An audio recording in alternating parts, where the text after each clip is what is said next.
¿Qué tal? Les doy la más cordial bienvenida a esta charla especial con el escritor Javier Argüello respecto de los límites de la ciencia, física y literatura en la construcción de la realidad.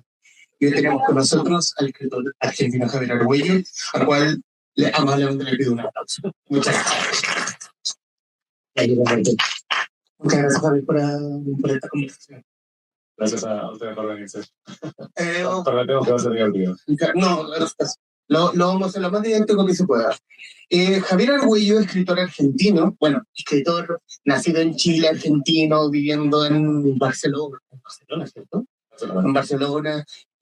Autor en esto, respecto de los últimos libros, el cual está actualmente en Chile, que son 4 cuentos cuánticos, libro editado por Random House, y el ensayo, también del cual nos vamos a dar parte, los límites de la ciencia, la visita al acelerador de partículas más grande del mundo, editado por el sello En Debate, todo de Penguin Random House. Ahora sí, Javier, abrí esta conversación, obviamente para hablar como los límites, o como lo recibido acá, los límites de la ciencia, y hablar desde los principios. ¿Dónde entra la física y la literatura? ¿Dónde se une cada momento? Bueno, como bien dice Humberto, este es el ensayo que es sobre el cual más nos vamos a referir. Cuenta las dos visitas que hice al acelerador de partículas de Ginebra y las charlas que tuve con los físicos que ahí trabajan. Y el título va un poco a caballo de la idea de que en este momento, les cuento por si no están muy interiorizados en temas de física, en física hay físicos teóricos y físicos experimentales. Los físicos teóricos desarrollan teorías y cuando llegan a alguna conclusión más o menos cierta le piden a un físico experimental que junto con un grupo de ingenieros construya un experimento, un artefacto que pueda poner a prueba esa teoría. Lo que está pasando hoy en día en el terreno de la física es que lo que se está especulando en términos teóricos, por ejemplo, la teoría de cuerdas, que es una teoría que intenta unificar las 4 fuerzas fundamentales de la naturaleza, no es plausible de ser llevada a la práctica en un experimento. Esto rompe las reglas de lo que es el método científico, porque el método científico dice que para que algo sea conocimiento científico tiene que ser plausible de ser llevado a la práctica en un experimento empírico. Como esto no está ocurriendo, se está produciendo esta especie de divorcio entre lo que es la física teórica y la física experimental, y según con el físico que uno hable, hay algunos que dicen que esto no es ciencia, que esto es pseudociencia o especulación científica, que no se le puede llamar ciencia porque no es posible poner la prueba en un experimento, y hay algunos que dicen, muy bien, entiendo que estamos rompiendo las reglas, pero es que llegamos a un límite en la idea mecanicista del universo, que si no empezamos a imaginar nuevas formas de explorarlo, no podemos seguir avanzando. Entonces el dilema es muy lindo, y ahí es donde entra un poco el juego de la literatura. Yo soy escritor, entiendo un poquito de física porque he trabajado en los últimos 15 años con físicos, pero no soy de formación científica, y sin embargo participo en algunos grupos multidisciplinarios con físicos porque estamos intentando abrir la perspectiva desde lo que se estudia el universo para empezar a encontrar perspectivas nuevas que puedan enriquecer nuestra mirada sobre el universo. Nos parece que la ciencia nos han enseñado que la ciencia es la forma oficial y adecuada y correcta de aproximarse a la realidad, al universo. Hay otras. De hecho, en nuestra propia civilización occidental, en el comienzo, en la Grecia clásica, si uno quería averiguar la verdad, le preguntaba a un poeta, porque el poeta era el que traía las verdades de los dioses a la tierra. Un tiempo después, si uno quería saber acerca de la verdad, le preguntaba a un filósofo, porque hubo una serie de cambios en la idea que entendíamos nuestra aproximación al mundo, que pensábamos que la lógica de un filósofo era aquella que nos iba a llevar a las conclusiones verdaderas. Un tiempo después, y no hace mucho, hace 4 o 5 siglos como mucho, se establece la ciencia como la manera oficial y válida de acceder a la verdad. Hoy en día la damos por sentada. Está bueno, me parece, recordar que no siempre fue así, y hoy mismo no es así en todas las culturas. Y uno podría pensar, todos estaban atrasados y todos estaban equivocados hasta que nosotros encontramos la forma correcta. Es una manera de mirarlo. Si uno toma un poquito de distancia de la propia manera de mirar, es un poquito egocéntrico pensar que justo la mía es la correcta y todas las otras están equivocadas. Estamos llegando a un punto en el avance del conocimiento científico que se está encontrando con ciertos límites, que tienen que ver con esto, con el lenguaje matemático, que es el lenguaje de la física, tiene ciertos límites, tiene límites intrínsecos. Hay cosas que no se pueden expresar de forma matemática, y si no encontramos otras formas de expresarlas y de aproximarnos al mundo, no podemos seguir avanzando. Y es por esto, como les digo, que se están creando en distintos ámbitos de la ciencia grupos multidisciplinares para compartir miradas y aportar miradas nuevas que puedan ampliar nuestra aproximación al mundo. Y en ese punto de la aproximación de los límites, en el comienzo del ensayo sale en cuestión el experimento del bosón de Higgs, que el bosón de Higgs recién, que era un experimento que, o por lo menos quizás alguno de los presentes que lo ha escuchado no hace tanto tiempo, como desde el 2010, pero es muchísimo más antiguo. Y en uno de los diálogos, uno de los científicos te dice que descubrió el bosón de Higgs como lamentablemente, como que, como que llegaron al tesoro y aquel te dice como que aquí ya no hay más. O quizás no. Eh, el bosón de Higgs es como un ejemplo de lo que les contaba antes, de una idea teórica que la tuvo un físico británico llamado Peter Higgs. Había un gran agujero, hay una cuestión en la física que se llama el modelo estándar de la física, que explica básicamente, es como la explicación más completa que tenemos de cómo funciona el universo físico, ¿no? Y explica cuáles son las partículas y las fuerzas con las que interactúan. Había un agujero en ese modelo que nadie sabía cómo llenar, no había ningún elemento que explicara por qué la materia tiene masa. Entonces un físico británico en 1960 dijo, a mí se me ocurre que puede haber un campo que atraviesa todo el espacio, se le llamó campo de Higgs en honor a este científico, que puede ser aquel con el cual las partículas al interactuar ganan masa. Y para ver si existía ese campo, teníamos que encontrar una partícula asociada a las vibraciones que ese campo producía, que es el bosón de Higgs. Por eso se le llamó la partícula de Dios, y escucharon hablar de esto, porque es como la que hace que las cosas existan, que esto sea sólido, porque las partículas tengan masa. Como les digo, hasta la idea fue en 1960, pero hasta fines del siglo XX no hubo tecnología adecuada para ponerla a prueba. Entonces la teoría estaba bien, pero la parte experimental no podía ser puesta a prueba. Se puso a prueba muchos años después y finalmente en el año 2012, como dice Humberto, se descubrió el bosón de Higgs y se completó el modelo estándar de la física. Este físico que lo explicaba me decía, lamentablemente lo encontramos porque a él le parecía mucho más entretenido no encontrarlo y pensar que todo no era como lo habíamos pensado. Ahora, aparte de esto, pasa otra cosa, que es que podríamos pensar que hay teorías actuales, como la teoría de cuerdas que les contaba hace un tiempo, que hay que esperar un tiempo hasta que tengamos la tecnología para que la pueda poner a prueba. Esto no es necesariamente así, porque la teoría de cuerdas, para que sea factible, involucra la existencia de 11 dimensiones en el universo. Y no hay ningún mecanismo que podamos crear que ponga a prueba la existencia de 11 dimensiones en el universo. Cuando Peter Higgs tuvo esta idea en el año 60, todavía no existía la tecnología, pero sabíamos qué forma tenía que tener esa tecnología y sabíamos el camino que teníamos que recorrer para alcanzar. Las especulaciones que se están haciendo hoy en día a nivel teórico en la física, no tenemos ni la menor idea de cómo podría ser una tecnología que pusiera a prueba, por ejemplo, la existencia de 11 dimensiones en el universo. Y eso hablando de algo que podemos vislumbrar, digamos, sí, con un poquito de humildad, a mí siempre me parece que tendríamos que pensar que lo que podemos entender con nuestra pequeña cabecita de cómo es todo el universo es bastante pequeño. Entonces, digamos, pensar que todo puede ser sometido a prueba mediante métodos científicos, mediante operaciones matemáticas, y es limitar bastante las posibilidades del universo. Desde hace 2500 años, Pitágoras dijo, todo en el universo es número, y durante muchos 2000 años por lo menos, pensamos que efectivamente la matemática era el lenguaje con el que Dios había diseñado el universo. Hasta el siglo XX, para que un físico que se llama James Jeans dijera, el mayor logro del siglo XX no fue ni la teoría de la relatividad ni la teoría cuántica. El mayor logro del siglo XX fue darnos cuenta que la matemática no es el lenguaje del universo, sino un lenguaje más con el que lo representamos.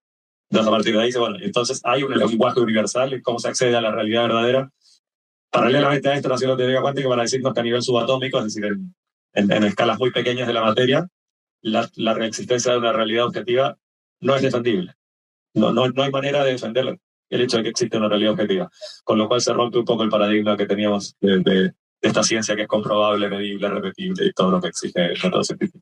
Y en ese punto también, como viéndolo como, aterrizándolo más como a cualquiera de nosotros, los que estamos en esta sala, los que nos gusta ver la ciencia, y quizás no la entendemos, pero nos dejamos encantar como por la estética de la belleza que tiene la ciencia detrás.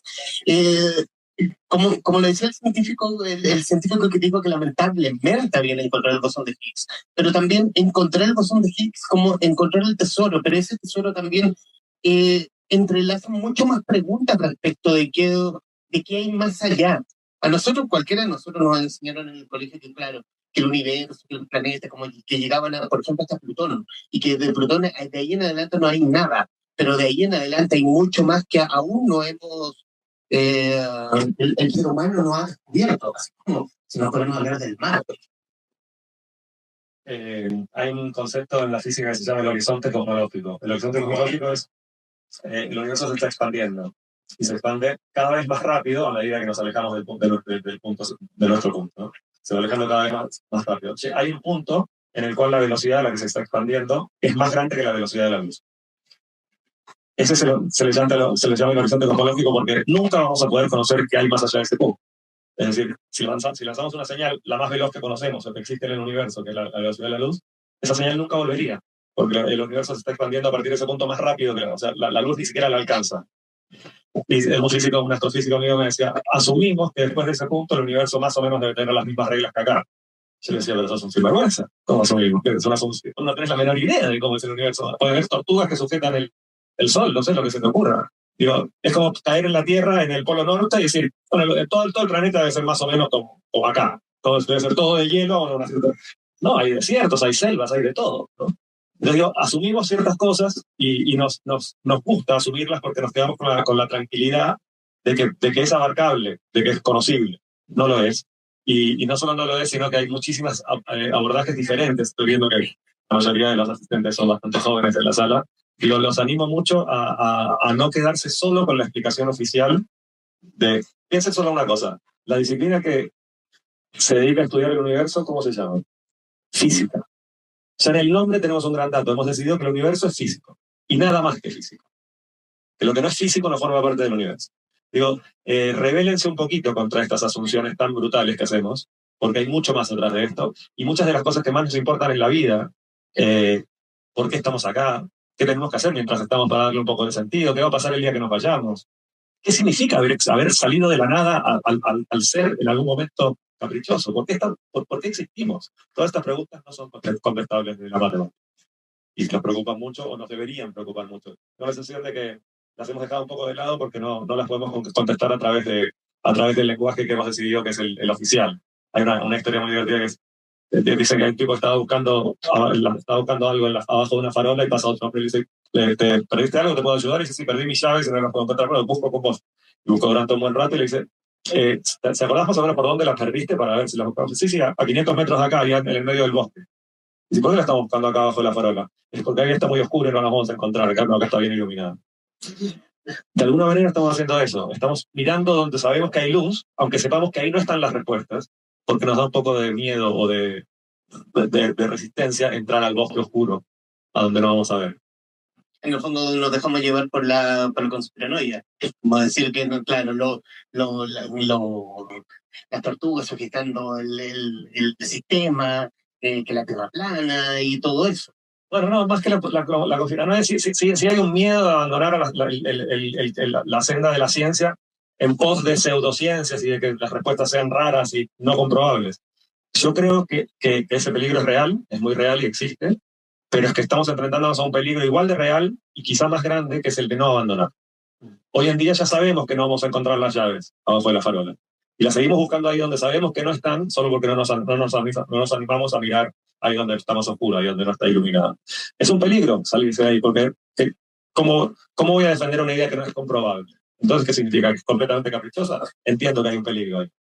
Pero hay un peligro enorme también en no abandonar esta senda que ya sabemos que no nos va a llevar a la llave que estamos buscando. ¿Cómo se dio la visita al acelerador? Como les contaba, empecé a trabajar escribí hace unos cuantos años una novela acerca de un físico italiano que desaparece de manera muy misteriosa, se llama A propósito de Majorano es el físico.